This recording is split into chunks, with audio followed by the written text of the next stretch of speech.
down a little bit. It is May 24th, Tuesday, May 24th, and this is your daily financial news.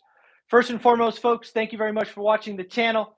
I'm going to ask for a favor. Let's see if we can get this daily financial news up to 10,000 views. It will be a record. If you could send this out to a friend, ask them to watch, subscribe, that would be great. We typically get about 4,000 or 5,000 views on the daily financial news, so thank you, thank you, thank you. Like, subscribe, say hello. I will do my best to get back to you today.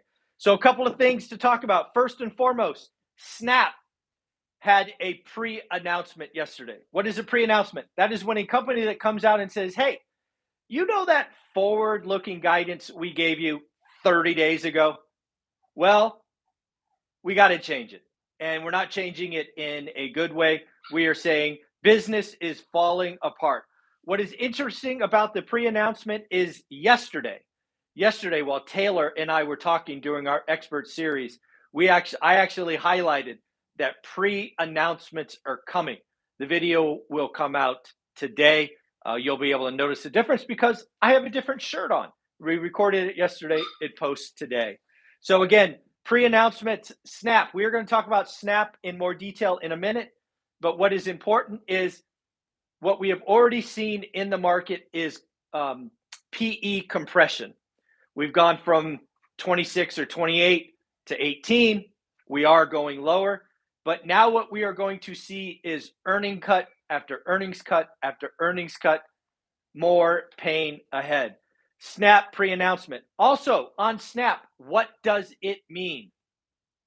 Is Snap's pre-announcement simply ads? It's all about ads and, maybe retailers are not buying ads. Maybe. Is this a sign that retail is struggling?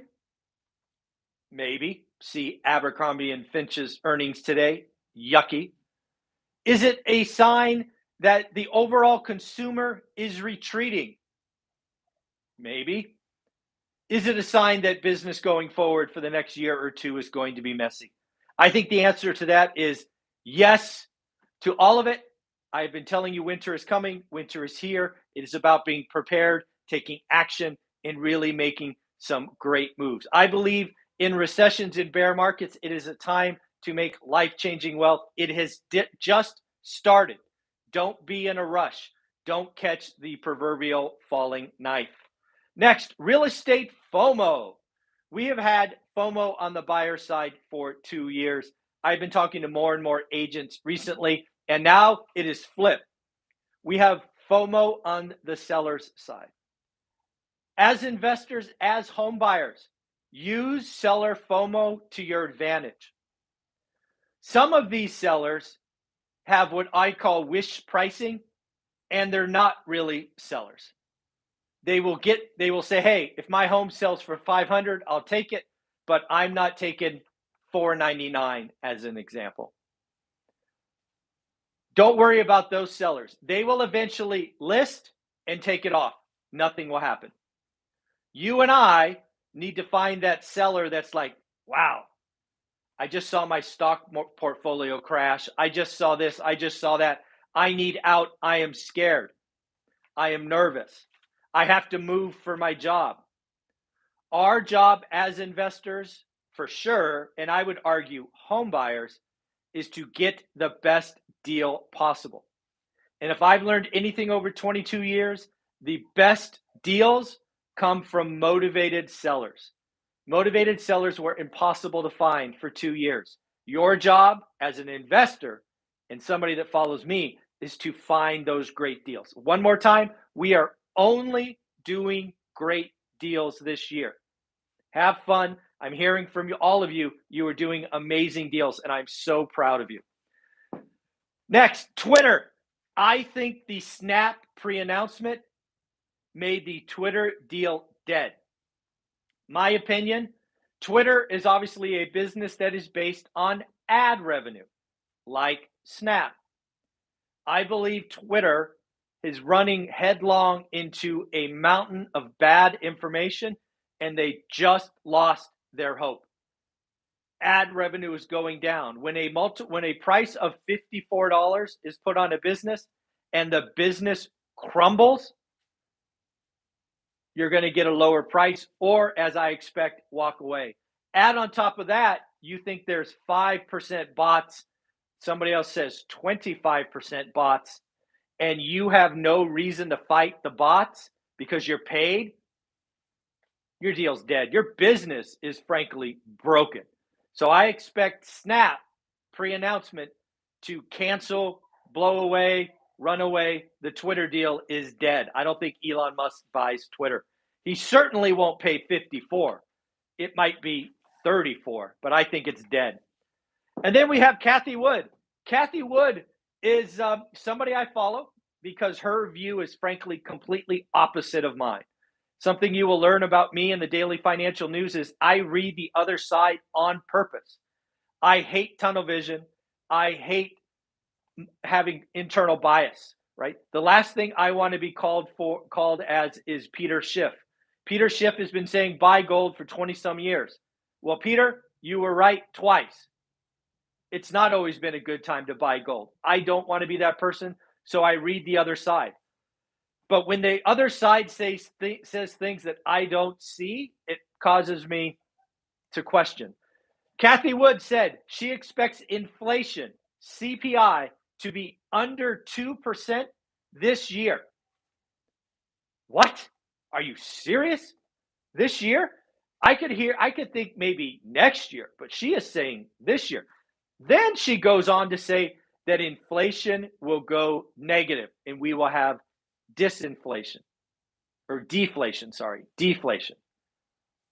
Now, of course, you have to know that Cathie Wood is a technology investor with a 5-year time horizon, and technology is deflationary. But damn, Cathie, really? Are we talking in the next 7 months we are going to have deflation across the CPI spectrum? That's an interesting call.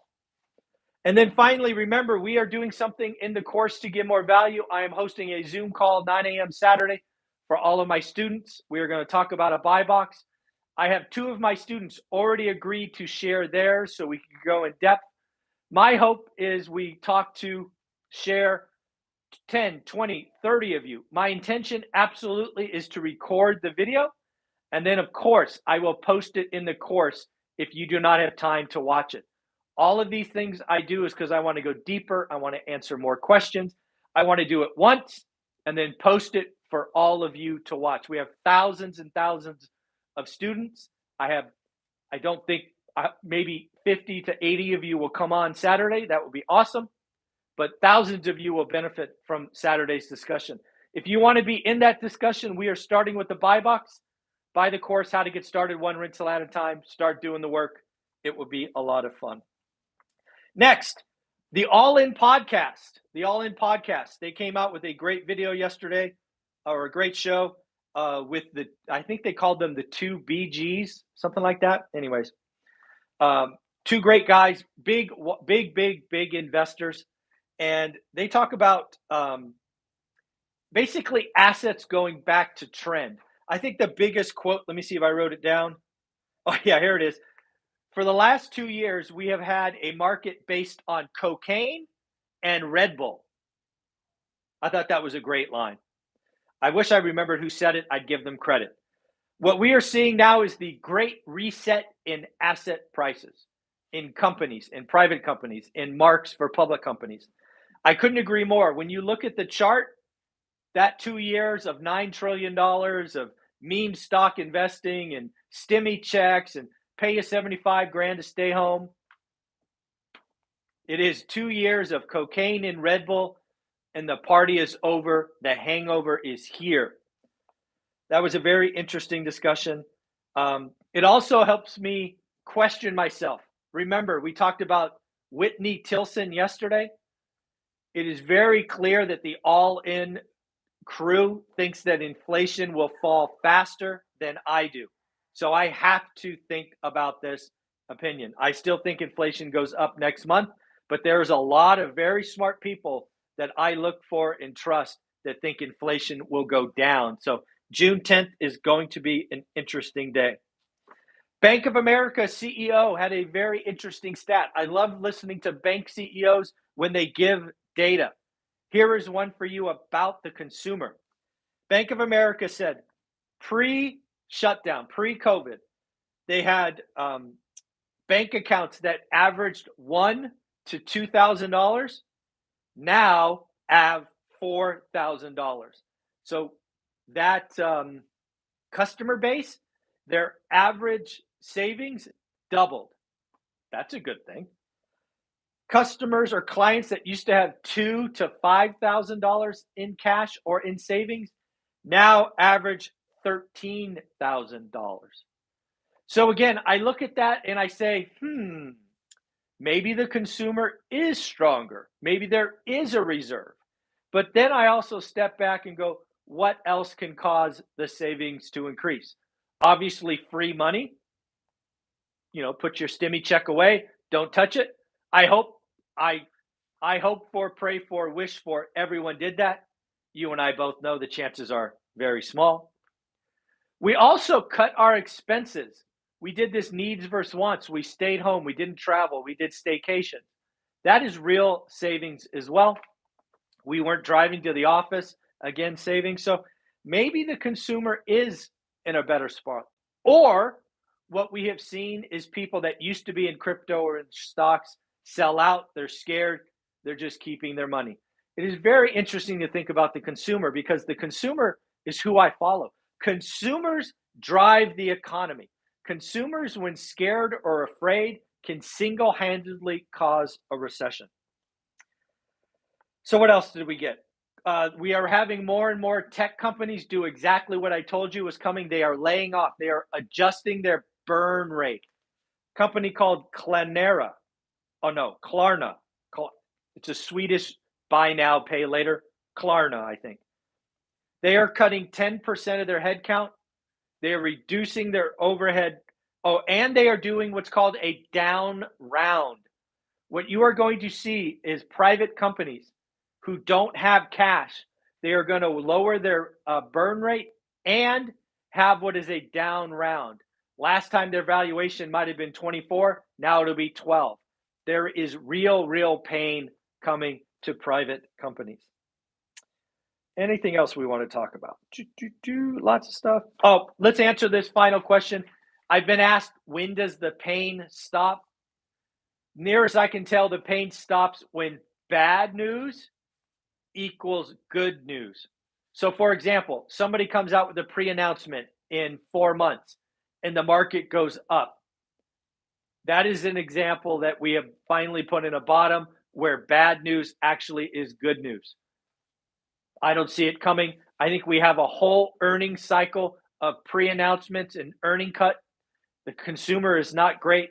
This Snap pre-announcement really could signal a lot of things. What is the consumer doing? What are retailers doing? What is the ad business doing? I think Snap kills the Twitter deal. Real estate is having a great shift right now. If you are a homeowner or an investor, chill out, slow down, do your work, get only great deals this year. You want to be buying from a motivated seller. And oh, by the way, builders, I think, will become motivated sellers. Greg Dickerson, our Monday expert, who is or has been a builder, told us, watch the builders. And then again, let's congratulate 2 people for getting their deals done. Oops, I dropped the magnet. Edwin, congratulations for getting your deal. Your card will go out. And Dana, congratulations, your card will go out, folks. If you want one of these cards, all you have to do is let me know that you closed a deal. Tell me that one rental at a time helped you some way, somehow. And get me your address, and I will mail you one of these. Folks, have a wonderful day. It is Tuesday the 24th. Take care. Bye-bye.